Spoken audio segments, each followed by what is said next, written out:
Champion from Zimbabwe, giving the boss. Acha chibane chacha boss. You should fly back again kwa mamuka. Ndakato chacha setabuka. Pavangodzwa si voice vakuvhurumuka. Ntanti vanopa kudubuka.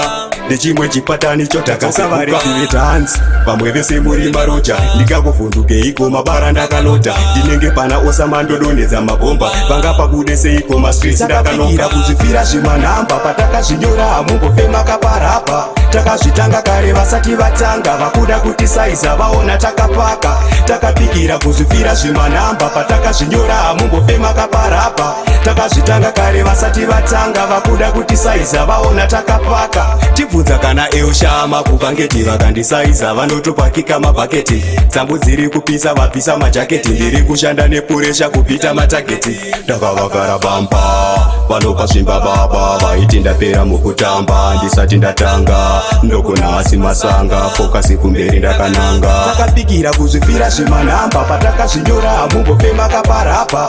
Takazvitanga kare vasati vatanga. Vakuda kuti saiza vaona takapaka. Takapikira kuzvifira zvimanhamba patakazvinyora hamumbofema kaparapa. Takazvitanga kare vasati vatanga. Vakuda kuti saiza vaona takapaka. Back again pamamuka. Ndakatochacha setabuka.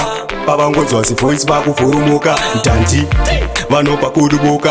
Nechimwe chipatani chotakasavakuka dance vamwe vese muri maroja. Ndikakuvhunduke iko mabara ndakalota. Ndinenge pana osamandodonedza mabhomba. Vanga pabude seiko mastreets ndakanoka. Kuzvifira zvimanhamba patakazvinyora hamumbofema kaparapa. Takazvitanga kare vasati vatanga. Vakuda kuti saiza vaona takapaka. Takapikira kuzvifira zvimanhamba patakazvinyora hamumbofema kaparapa. Takazvitanga kare vasati vatanga. Vakuda kuti saiza vaona takapaka. Tibvunza kana eushama kuvangeti vakandisaiza vanotopakika mabhaketi. Tsambu dziri kupisa vapisa majaketi. Ndiri kushanda nepuresha kupita matageti. Ndakavakara bamba vanopa zvimba baba. Vaiti ndapera mukutamba ndisati ndatanga. Ndokona asi masanga fokasi kumberi ndakananga. Takapikira kuzvifira zvimanhamba patakazvinyora hamumbofema kaparapa. Takazvitanga kare vasati vatanga. Vakuda kuti saiza vaona takapaka. Takapikira kuzvifira zvimanhamba patakazvinyora hamumbofema kaparapa.